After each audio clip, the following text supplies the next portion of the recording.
ఇచ్చిన వాగ్దానాలలో ఒక్కటైనా నిలబెట్టుకున్నారా అంటే ఒకటి కూడా నిలబెట్టుకోలేదు. పోలవరం ప్రాజెక్టు జాతీయ హోదా ఇచ్చి 90% నిధులు మేమే ఇస్తామన్నారు. మరి ఏమైంది? మా పోలవరం ప్రాజెక్ట్ ఇంకా పూర్తి కాలేదు అంటే మీరు కేడీ కాకపోతే మీరు మోడీ ఎలా అవుతారు అని ప్రాంత రాష్ట్ర ప్రజలు ప్రశ్నిస్తున్నారు. 10 సంవత్సరాలైనా ఇంతవరకు మాకు రాజధాని లేదు. చంద్రబాబు గారేమో అమరావతి రాజధాని అని, సింగపూర్ చేస్తానని 3D గ్రాఫిక్స్ సినిమాలు చూపించాడు. జగనన్న గారేమో మాకు 1 సరిపోదు, మాకు 3 కావాలి అని మొత్తం గందరగోళం చేశారు. ఆఖరికి మనకు ఒక్క రాజధాని కూడా లేదు, ఒక్కటి కూడా ఒక మెట్రో లేదు, విశాఖపట్నంలో లేదు, విజయవాడలో లేదు.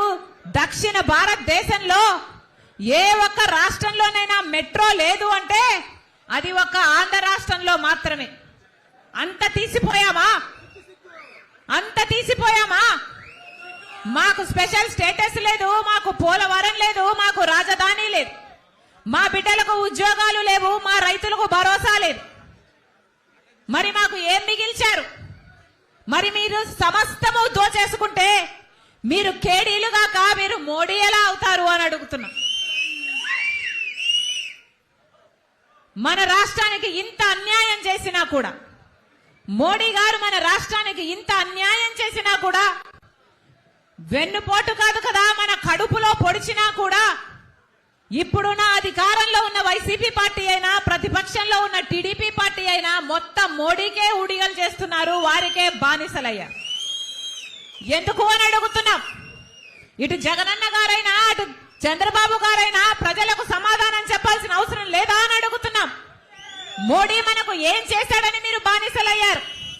మోడీ మనకు ప్రత్యేక హోదా ఇస్తే బీజేపీ పార్టీతో మీరు దోస్తీ చేయండి, ప్రజలు కూడా హర్షిస్తారు. మనకు పోలవరం ప్రాజెక్టు బీజేపీ పార్టీ ఇచ్చుంటే మీరు అదే బీజేపీ పార్టీకి బానిసలు కాండి, మాకు అభ్యంతరం లేదు. మనకు ఒక రాజధాని ఇచ్చున్నా, మనకు రైల్వే జోన్లు వచ్చున్నా, ఉత్తరాంధ్రకి రాయలసీమకు స్పెషల్ జోన్లుగా స్పెషల్ ప్యాకేజీలు మీరు ప్రకటించున్నా, మీరు ఏ ఒక్క మేలు చేసినా మోడీ గారికి మీరు భజన చేయండి, మీరు బానిసలు కాండి. ఆంధ్ర రాష్ట్ర ప్రజలు కూడా ఏమి అని ఒక్కటంటే ఒక్క మేలు చేసింది బీజేపీ పార్టీ? ఒక్క రకంగా కూడా బీజేపీ పార్టీ మేలు చేయక, మరి ఇటు జగనన్న గారైనా అటు చంద్రబాబు